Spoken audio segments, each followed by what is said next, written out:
Hi guys, Nate here from ENKE & Co, and welcome to another episode of Nate's Tax Tips.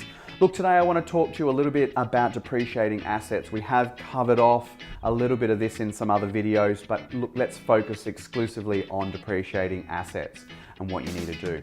So let's talk in this environment of the asset being a property and what needs to happen in order for you to be able to depreciate that property. So the long and short of it is, a property has a lifespan from a depreciation perspective of 40 years. And over those 40 years, we need to figure out what the value of your items were at the original date of purchasing them and how they depreciate over the years. Because keep in mind, the ATO kind of sets guidelines as to the lifespan that you claim something. So when you buy an asset or you buy something that you as a tax purposes, you don't necessarily write it off straight away. It depends, there's different environments, but in this environment that I'm talking about now, it's where we need to depreciate it. So it means it's over $1,000, right? So the depreciating of that asset, excuse me, spin effects hop on mice, love this topic.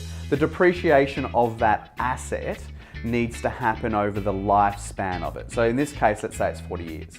Now, when you've bought that property, you need to keep in mind, there's a couple of things that are going to depreciate. One is the contents within, but then the other thing is also the property itself. So there are in fact ways that you can include those expenses in your tax return and therefore potentially increasing your expenses, thus lowering your tax liabilities.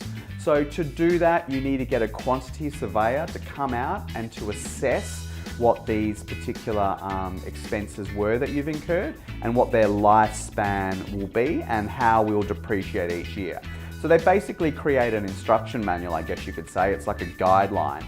And when we look into it, it gives us all these different methods that we can use for depreciation, and it tells us each year how much we need to include into the tax return. So really, really important when you're preparing your tax return that you have this depreciation guide, and that needs to be done by a quantity surveyor. If you're not too sure who to use, maybe reach out to the real estate agents that you use to purchase the property. They probably are a good starting point. There are some pretty big names out there, so if you need any help or assistance with that, just shoot us a message or leave a comment and we'll come back and help you as much as possible. Thanks guys, I hope this has been some sort of help for you. We look forward to making more videos for you surrounding tax tips, so be sure to subscribe if you want to keep up to date. Thanks very much, have a great day guys. Thanks, bye.